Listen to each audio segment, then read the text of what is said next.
poke me in the butt.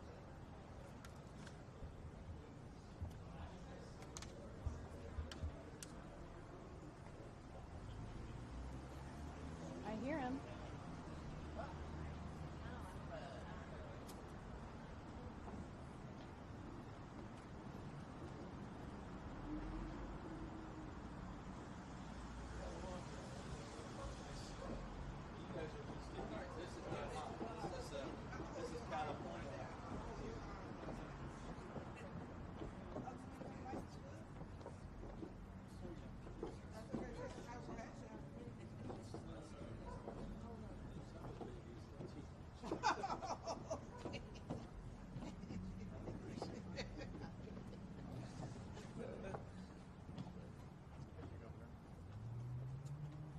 Good afternoon. My name is Rafael Anchia, A-N-C-H-I-A. I'm a state representative from Dallas and the immediate past chair of the Mexican-American Legislative Caucus in the Texas Legislature. I'm joined here by my colleagues representing the major caucuses of the state legislature rather, both current and immediate past chairs. We wanted to bring leaders from Texas together to share ideas and experiences with Governor Newsom, who's so gracious to host us, along with members of Congress today, to discuss two major points. And the first thing I want to point out is we shared ideas and experiences on how the big ugly bill is impacting both of our states. This is a major point of commonality because while Texas Democrats and California Democrats may be a little bit different, we're all Americans. And we represent constituents that are being hurt by Trump's big, ugly bill. The next thing we wanted to do is share ideas and experiences with the governor about Texas redistricting and brief him on the state of play on what's occurring in Texas. And it should be no surprise to anybody who covers Texas that every decade since 1970, Texas has been found to discriminate against people of color in its redistricting process.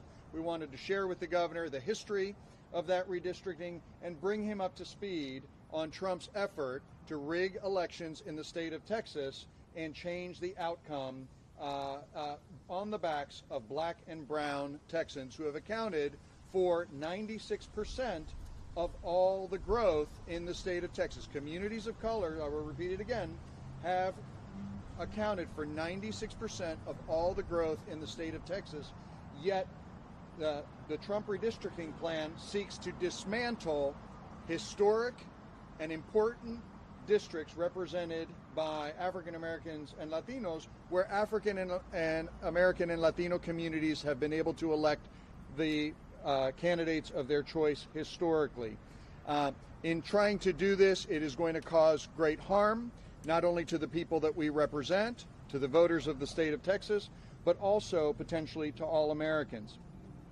Voy a ofrecer unos comentarios en español para los medios que están aquí haciendo cobertura y vamos a estar dispuestos los miembros de los líderes de Texas para también darles comentarios individuales. Pero quiero enfatizar que en los dos estados de California y de Texas, el 50% de todos los latinos que viven en Estados Unidos provienen de esos dos estados. Y estamos buscando en Texas aliados como el gobernador Newsom para hablar sobre el plan del presidente Trump y cómo quiere desmantelar distritos históricos en donde hispanos han podido elegir los candidatos que prefieren, y en desmantelar esos distritos quiere hacer que haya menos representación de nuestra comunidad. Ya estamos bajo representados en el Congreso y el presidente Trump quiere ejercer este plan y hacer que nosotros tendremos una menor voz en el Congreso. Sin representación jamás vamos a poder llegar de donde estamos como una comunidad a donde queremos estar. Quiero reiterar las gracias por parte de la delegación de Texas porque hemos encontrado un gran aliado, un gran socio en el gobernador Newsom. Ahora voy a ceder el micrófono y permitirle al gobernador sus palabras. Gracias. Thank you, Governor. Thank you. In many respects, this is an appropriate place to be with all the noise out there. Reminds me of all the noise in our politics, all the distractions, the daily discourse, the weave from one issue to the next issue, Truth Social, post on X, the intentional nature of the shock and awe that is our body politic today. And so often we lose sight of what's essential. So often we lose sight with all those distractions on what matters most. And it's what matters most that brings us here today. It's an honor to have the delegation here from Texas, an honor to have leaders from the Texas delegation representing many of the different caucuses that we here in California are familiar with. Two of the most diverse states in the world, most diverse democracy. Texas and California have so much in common. Of course, our politics is a little different. And the question I imagine many folks are asking here in California, what do the politics of Texas have to do with the politics here in California? The answer is everything. Everything now is made clear and vivid. We have an administration that wants to roll back most of the progress of the last half century. They want to put America in reverse to bring us back to a 1960s, pre-1960s world. We talked about voting rights, LGBTQ rights. We talked about the rights of women in the meeting a moment ago. We talked about everything that's at stake. Everything is at stake if we're not successful next year in taking back the House of Representatives. Of course, we want a fair playing field. We want to play the game on the terms where everybody is playing by the same set of rules. That's no longer the case. We have to disenthrall ourselves that that's the case. Not with Donald Trump, not when he made a call to the governor of Texas and talked about finding 5 additional seats so that he can try to hold the line and maintain the majority in the House of Representatives. The game has changed. They don't even want to play by the same set of rules. In fact, they just want to throw the entire board and they want to throw it all out. It is a 5-alarm fire for democracy in the United States of America. And so that's why we're here, to have the back not only of those representatives from Texas, but the people of Texas that are struggling and suffering from the same kind of assault on not just the rule of law, but this assault on democracy that binds us together as a nation. And so a threat, I think, the threat of injustice anywhere, as Dr. King said, is the threat of justice everywhere. And so we feel a connection. We feel a sense of responsibility. And we feel it's right to assert ourselves a little bit more moral clarity at this moment, using not just our moral authority, but using our formal authority. And considering, as we now have, that there is a chance to ask the voters of the state of California to reconsider their prior position. I've asked myself that same question as someone that actively supported independent redistricting, that believes it should be nationalized, but we have not seen the nationalization of independent redistricting. Things have changed, so too must we. And I believe that the people of the state of California understand what's at stake. If we don't put a stake into the heart of this administration, there may not be an election in 2028. That's how strongly I feel about this moment, and I think millions, hundreds of millions of Americans feel the same. We take Donald Trump seriously when he talks about the 2028 election. I mentioned to my friends a moment ago that I got a hat, a Trump 2028 hat from one of Donald Trump's biggest supporters, one of his biggest and most influential supporters. They're not screwing around. We cannot afford to screw around either. We have got to fight fire with fire. And I'll close on that point. What more evidence do you need in the state of California in the last just 6 months? Warrantless raids all across this state. Conditioning, threatening to condition disaster aid on the basis of politics, not on the basis of principles and the needs of people. We've seen these illegal tariffs take shape and impact this state disproportionately more than any other state. All of this is on the line.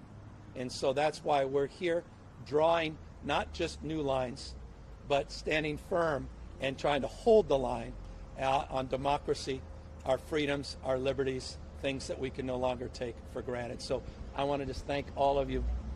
They all flew out this morning.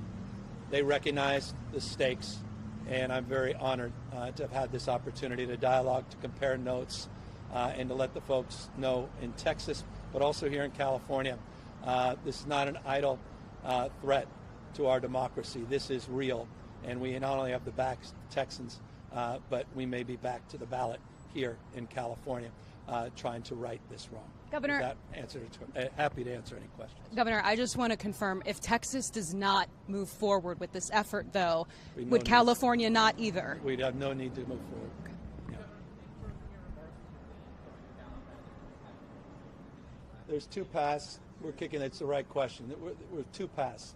There's the cleanest path to be candidate as it relates to asking the voters that enacted this in the first place to consider the new conditions. I mean, I'm reminded of, I think it was the 1865 speech of Lincoln, who said the case is new, so we must think anew, but most importantly, we must act anew. To act the voters of the state of California to reconsider on the basis of the case being anew here in California.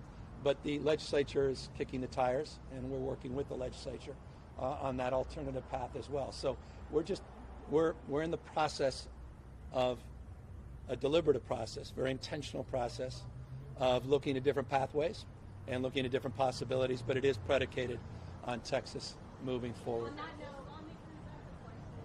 There's some reluctance from the California legislature to go with standard argument.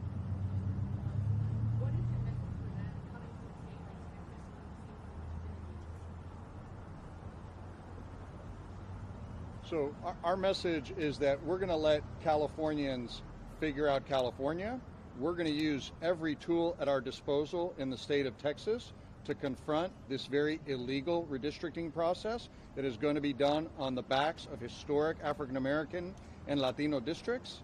So we were coming to share the state of play in the state of Texas, but we have no influence, nor do we want to even suggest how California should proceed. We leave that in the capable hands of Governor Newsom. Obviously, Governor Newsom just said, I was going to ask you, Representative Chia, Texas Legislature on that, good to see you again. Is there any reform reaching on the table? Because that worked out in 2021, now they're threatening to fine you if you break quorum. Is that something that you are considering doing, or is that the only tool to block this from happening? The governor seems, Governor Abbott, that is, that he is absolutely going to do it. Well, we'll see. I'm hearing from a lot of my Republican colleagues that they're concerned on two fronts. Number one, the precedent that this sets for them, all right? And number two, they're worried about cutting districts too thin in the state of Texas for their congressional delegation. So those things are present, and those are part of the discussions in the process. We, as Democrats, are going to use every tool in our toolbox to fight this unlawful redistricting. Now, we have done that in a number of different forums. We have filed suit successfully, I might add, on many different occasions, and the state of Texas has had to redo maps in the past. You will recall that we're currently in federal court in El Paso doing the same, and we have a 3-judge panel in El Paso where we just completed the trial. So every tool is on the table, and we plan on fighting in multiple fronts. Including quorum breaking?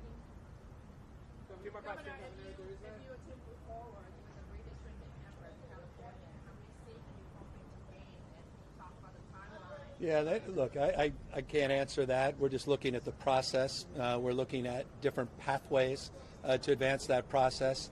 There are no maps that have been drawn. There's no sort of inside knowledge I have on that basis.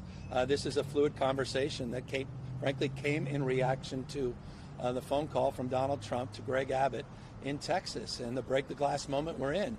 And look, this is existential. This is real life. Everything's on the line here. It's not a gross exaggeration.